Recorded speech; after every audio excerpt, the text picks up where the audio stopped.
A number of years ago, one of the men who has raised me in the faith looked at me and said, "Peter, you need to know that silence speaks." And what he meant by that was this: when a Christian is silent about their own weaknesses, what it makes other people assume is that they don't struggle with the same things that they do. It wasn't until recently that I learned that the famous English evangelist C.H. Spurgeon walked through periods of darkness and depression. In fact, in his series of books called Lectures to My Students, he recorded a very long chapter on his fits of depression. He said, "Spiritual darkness of any kind is to be avoided and not desired. And yet, surprising as it may seem to be, it is a fact that some of God's best people frequently walk in darkness. Some of them are wrapped in a sevenfold gloom at times, and to them neither sun nor moon nor stars appear. The very choicest of God's people travel most of the way to heaven by night. They do not rejoice in the light of God's countenance, though they trust in the shadow of his wings.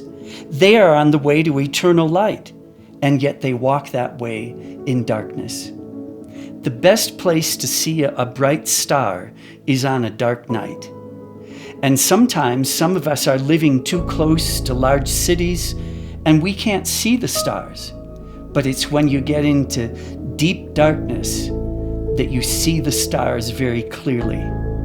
Life is like that at times. Sometimes we will recognize some of the deeper truths of Christ in our darkness. I'm so thankful that Scripture says light will shine out of darkness, not necessarily instead of darkness. In the Scriptures, Jesus often healed people of physical illness. He can heal people of psychological illness. But we also need to know that, as with Paul, he may not choose to do this. Paul said of Jesus that Jesus said to him, "My grace is sufficient for you, so I'm not going to remove this weakness from you, but I want to prove my strength in it." Some of us have soul weakness and soul sickness that God, for whatever reason, has left there.